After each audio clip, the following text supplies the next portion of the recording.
The federal government is currently looking into a temporary suspension of the 10 naira tax on sweetened sugar beverages, SSBs, as part of an economic stabilization plan. Minister of Finance and Coordinating Minister of the Economy, Mr. Wale Edun, disclosed this when he met with the members of the National Action on Sugar Reduction, NASR. Edun said that the suspension is intended as a temporary relief with plans to reintroduce the tax once the economy stabilizes. He compared the arguments against the SSB tax to those made in the past against tobacco taxation, highlighting the importance of data-driven analysis and shaping public policy. According to him, while the government does not support companies selling unhealthy products, it recognizes the need to support businesses and help people cope with the current cost of living.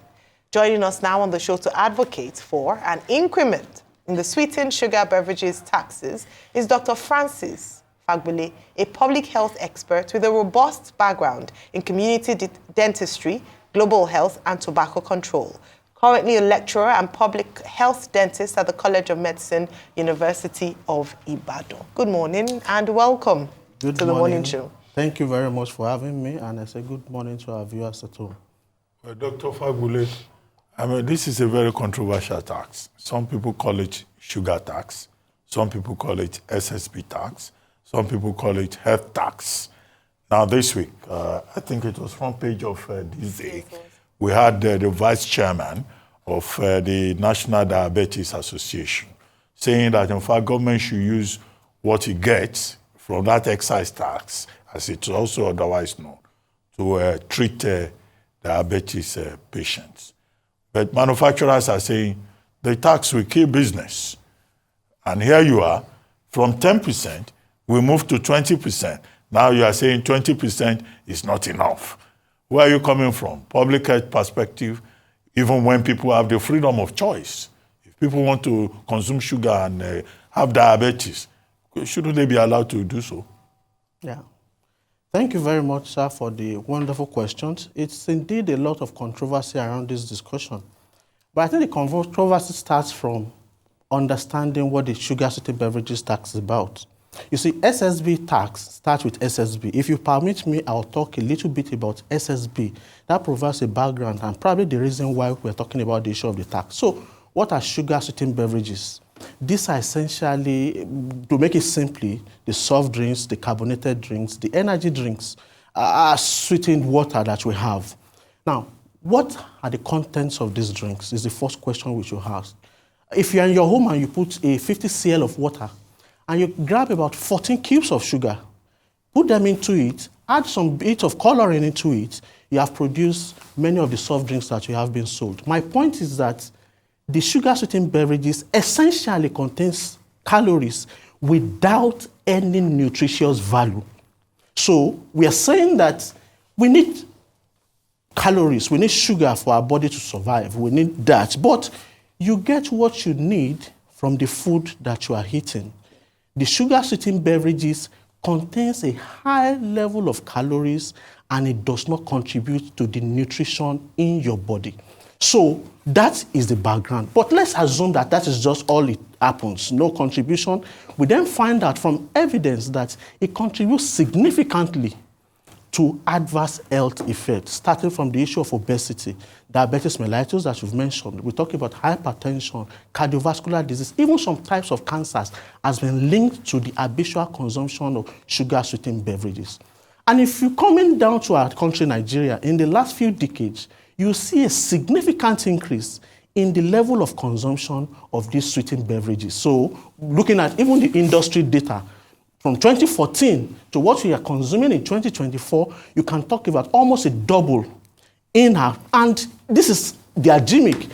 One of the ways they ensure this is to make it to be very, very affordable. In fact, statistics shows that those in the very low class economy, compared to those in the high class, their level of consumption is the same. So it means that everybody literally can afford it. Is that a good thing? Maybe not a bad one. But the challenge is this. Those people who are very poor, who buys these drinks, put it in the packs of their children to school, are essentially the ones that are not able to pay for treatment. I work in Ibadan. Of course, I oversee the primary care unit in the Barakpa area. And I see patients every day, those ones who have taken these drinks, and when they come and say, oh, mama, you may need to pay so amount for your treatments, they can't pay, eventually they die. Now, you made an issue around sugar tax, sugar-sweetened beverages tax. They are completely different. Now, this is a focus on sugar-sweetened beverages, and the question is why?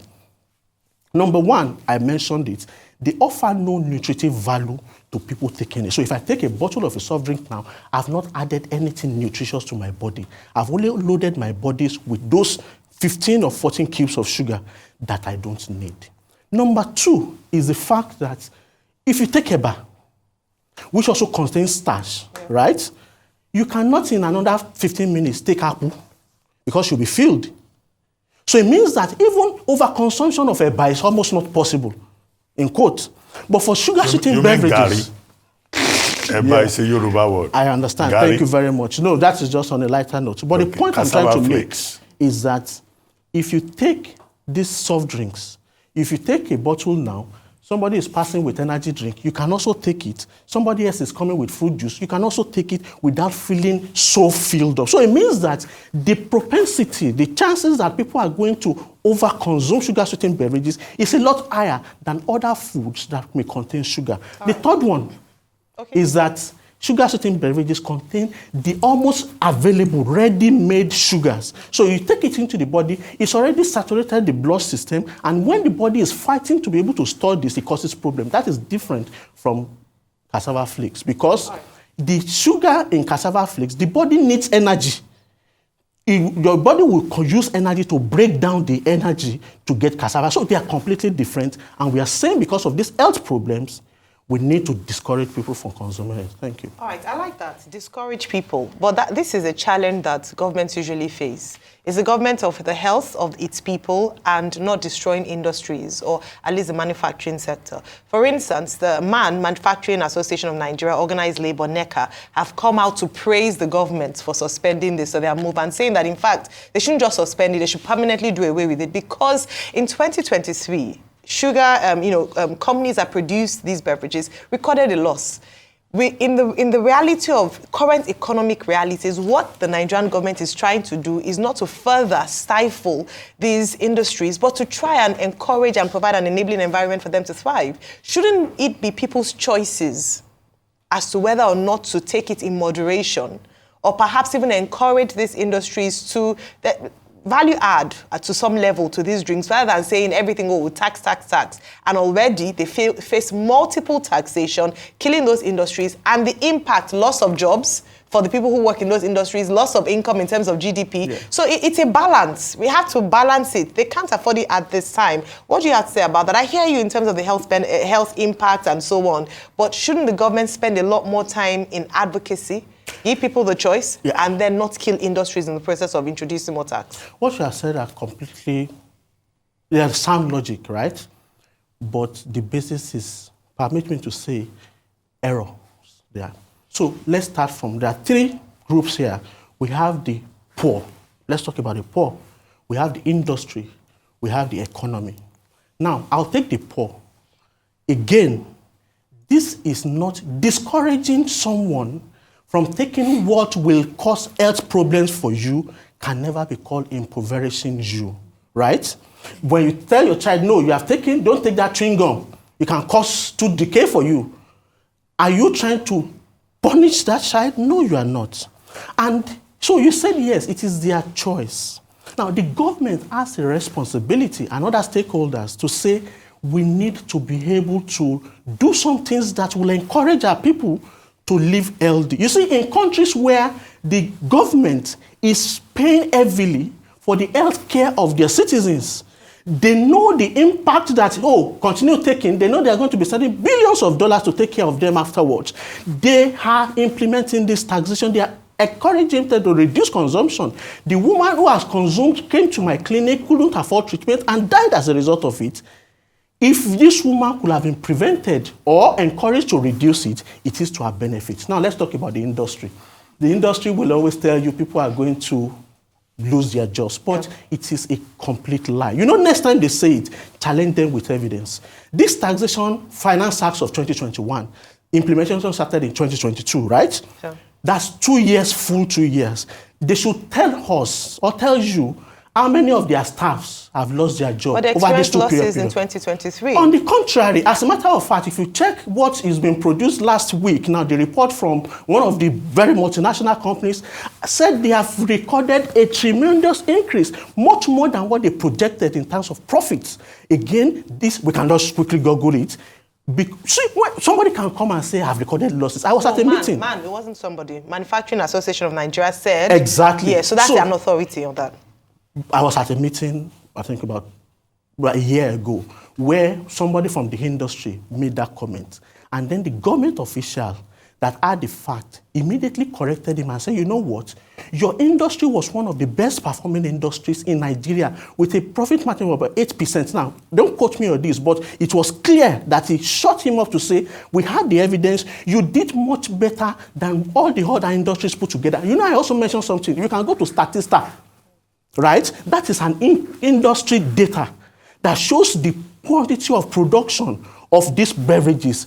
What they found out is they are even doing better. Again, from what I get from them. You see, the industry has a way of, I would say, outrightly telling lies. They've done that in the area of tobacco control. I'm a tobacco control expert, and they are doing the same here. See, so let's come to the 10 naira per liter tax. And again, it has not been increased. Number one, it's not a percentage. It is just a flat rate. 10 naira per liter, and they are not saying 20% increase. Do you know what that means? An average bottle of soft drink, 50 cl, is half a liter. Now, currently, that goes for how much? Sometimes around 400 naira on the average, right? Now, 150, 200. Yeah, good. Now, so if you are saying 10 naira per liter, it means that on that bottle that costs about 400 naira, you are adding 5 naira. Now, what is actually the significant effect of adding 5 naira on 400 naira? How are people going to lose their jobs? Because something that, many times when you buy something for 400 naira, you give the person 500. You don't even collect your change. So you are saying that adding 5 naira, you say 10 naira per liter, adding 5 naira to 400 naira product will make people lose their jobs. You see, that again are the lies of industry. When they say people are going to lose their job, ask them again, how many people do they even employ? I remember the times of tobacco control taxation on the using for the industry came and said, 500,000 people will lose their jobs. But when they then probed, they have less than 1,000 people in their employ. You know what they call lose their job? The value chain. So they consider a yasha there on the streets that is selling this product. So then it's going to be a problem. But remember, retailers are not tied to a product. So during the time that you have roasted corns, people are selling roasted corns, right? Now, there are times where you don't have corns again.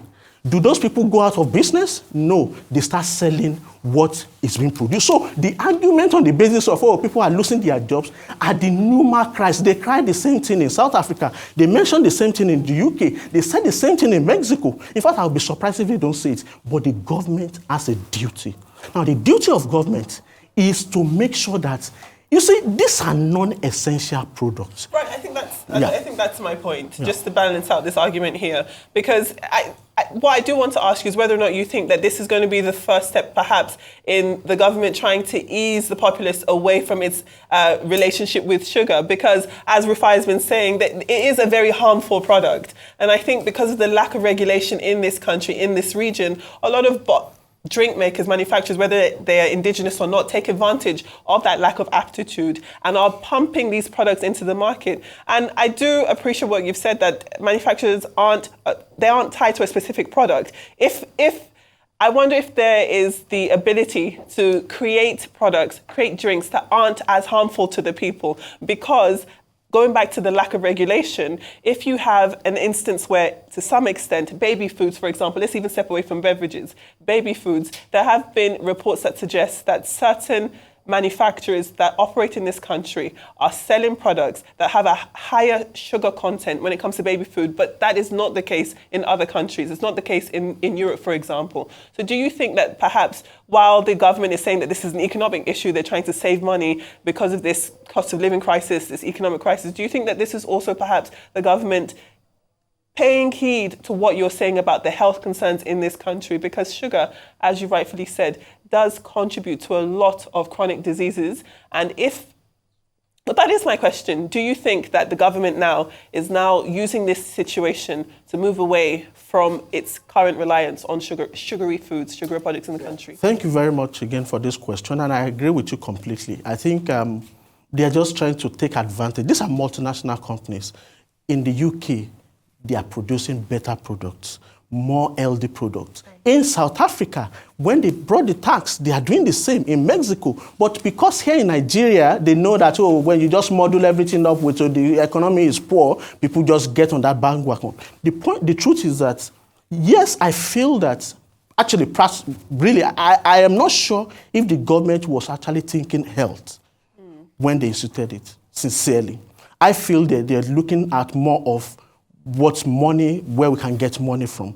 But if you're trying to get this and you're getting this as part of it, it's a nice one. What we then need to emphasize, which is what we're also putting at the public health expert to say, whatever you have gotten from this taxation should then be plowed back into health, because that is what will show us that particularly you are interested in the health of the people. For example, in the UK, what they did for their own taxation was to say, okay, whatever we get from this tax, we are going to use it for school feeding program.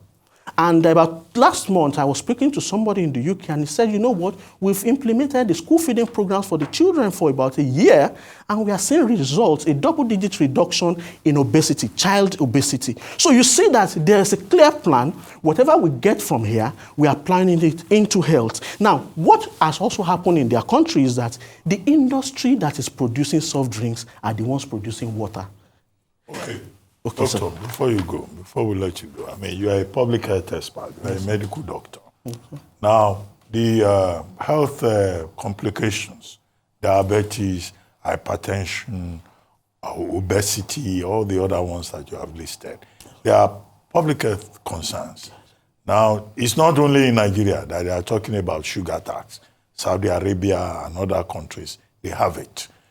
What you are saying is that the government should even take the taxation up, so that people will be thoroughly discouraged. Well, I don't know whether tobacco tax has stopped people from smoking. People still smoke, despite tobacco tax, despite the warning that the Surgeon General has warned that smoking is dangerous for your health. What other lifestyle advice will you give people as a medical doctor?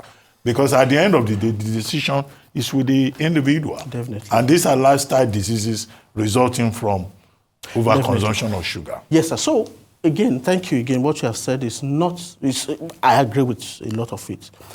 You see, non-communicable diseases, there are about 5 common risk factors: tobacco use, harmful alcohol consumption, unhealthy diet, and that is where the sugar-sweetened beverages fall, and the other 2. Now, it is not correct. It is correct that people are still smoking. What we need to look at is how were they smoking before? All over, particularly in the high-income countries, they've recorded a significant reduction in the consumption of tobacco.